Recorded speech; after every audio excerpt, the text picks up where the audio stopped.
Forse sarà a causa dei film western di Hollywood, ma quando pensiamo al Texas ci vengono in mente i duelli fra pistoleri, le mandrie di Longhorn che attraversano il Rio Grande, i rodeo, la musica country, i caratteristici cappelli, la guerra di secessione, eccetera.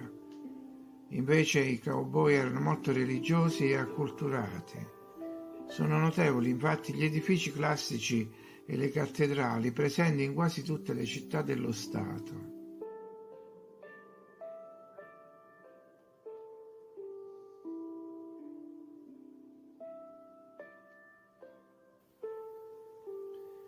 Si dice che Ferdinando II di Borbone abbia fatto scavare queste gallerie nel 1853 per poter avere una via di fuga in caso di necessità. Quando uno pensa a una via di fuga sotterranea, pensa a un cunicolo stretto e buio, ma evidentemente il re faceva le cose in grande, così non avrebbe rischiato di sbattere la testa. Questi spazi sotterranei, sicuramente di epoche precedenti, ricordano le grotte di Longzhou in Cina. Anche gli inglesi costruivano viadotti sotterranei, magari ci passava una sola persona per volta, ma li rivestivano con mattoni rossi. Questo si trova nella House Valley, nel Sussex. Queste costruzioni ricavate nella roccia vengono chiamate le tombe della Licia e si trovano in Turchia. Secondo alcuni storici furono situati in alto perché così l'anima dei defunti era già più vicina al cielo. Insomma, il solito discorso: se non sono templi, sono tombe. Ma perché non potrebbero essere abitazioni? In questo caso ci si potrebbe chiedere come facessero i proprietari a rientrare in casa la sera. Ecco come. Gli esseri alati dovevano pur dormire da qualche parte. Così come in India, anche in Messico le cattedrali vengono ridipinte con colori vivaci, ma la struttura resta la stessa e dimostra ancora una volta l'esistenza in passato di una civiltà estesa su tutta la terra.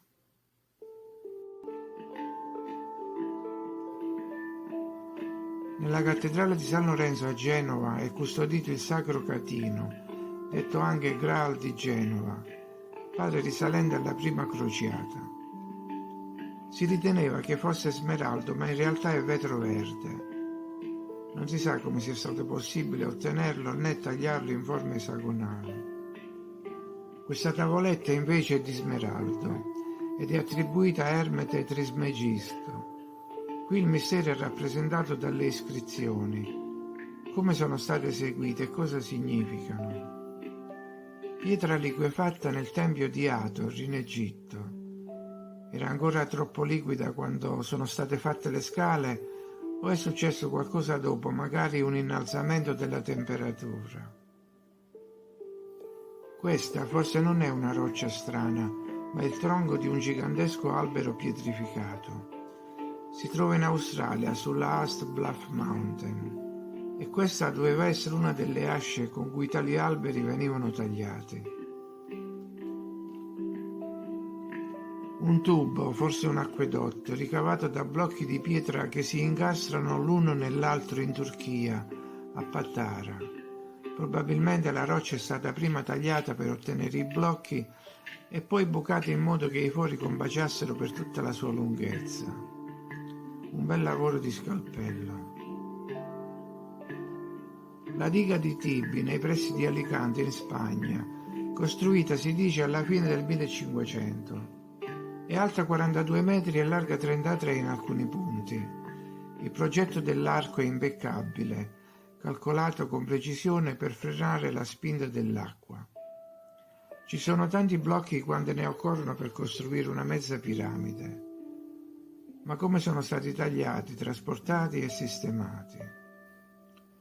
Le cattedrali avevano sicuramente una dimensione spirituale, un'energia ad alta frequenza fluiva al loro interno ed era capace di influenzare lo spazio circostante, portando la coscienza delle persone a un livello superiore, allo sviluppo di idee nobili.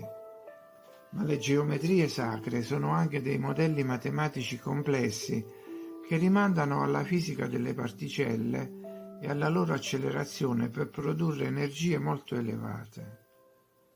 Le ricerche moderne ricalcano nei disegni le forme architettoniche delle cattedrali. In questa foto di alcuni membri della famiglia Romanov sembra che ci sia in mostra un apparecchio fornito di pulsanti, connettori e forse anche l'occhio di una videocamera. Altre foto del diluvio di fango.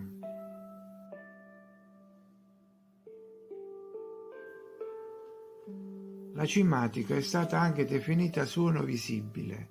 Le geometrie disegnate sui gusci delle tartarughe, per esempio, quando si illuminano, emanano vibrazioni, cioè suono, che si trasforma in frequenza e quindi energia.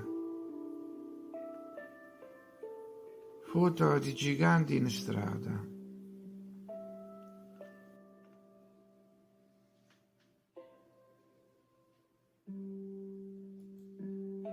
Ingresso per giganti in Cile. L'edificio è ora la sede della Banca Centrale. Il portone di bronzo pesa 7 tonnellate e alto 6 metri per 3,5.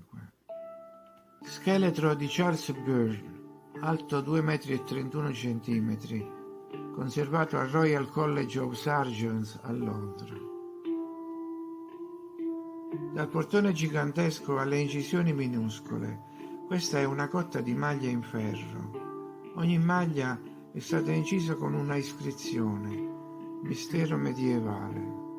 Guardare l'orologio era più gratificante di oggi, anche cucire un calzino.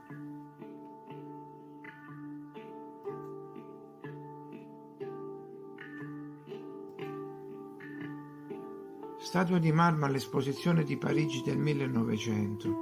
Da dove provenivano? Forse da una fabbrica per la produzione in serie di statue di Apollo, Perseo e delle Grazie. Un autobus elettrico alla stazione di ricarica a Londra 100 anni fa. In seguito sarà stato riconvertito per funzionare a diesel. In futuro, ammettendo per ipotesi che ci fosse ancora, dovrebbe ritornare come prima. Budapest, il ponte della libertà sul Danubio. Leggerezza, forza, bellezza e tecnologia. I risuonatori ricevitori di energia eterica attivavano i lampioni e c'è anche la spirale. Templi indiani. Qui un bastoncino di legno passa attraverso i fori ottenuti come? Il tesoro scomparso di Padre Crespi, anche una corona gigante.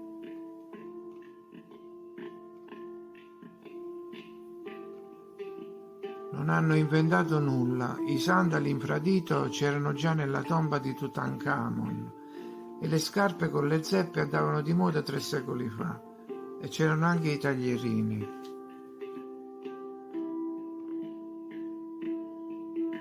Se si ripristinasse l'elettricità senza fili, con ricevitori capaci di ricavare all'infinito energia dall'etere, cioè dal nulla, non ci sarebbe più bisogno di carbone, gas, petrolio, legna, centrali. Ma poi come potrebbero sfruttare le crisi energetiche?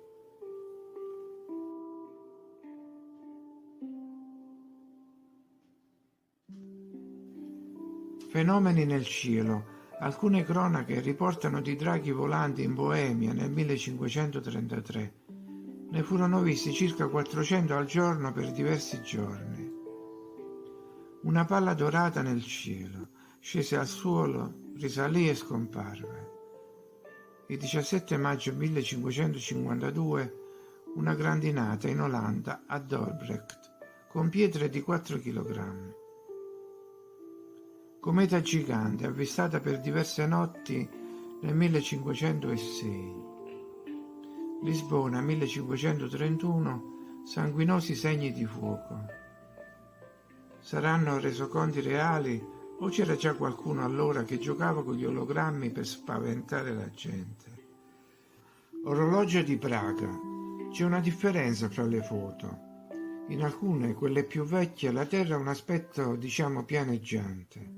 In altre, quelle più recenti, è stato inserito il globo. È così che funziona la revisione. Le donne riservano sempre qualche sorpresa. Da madri si trasformano in guerriere, poi diventano angeliche, poi donne fatali, fino alle mortali donne samurai. Ma in futuro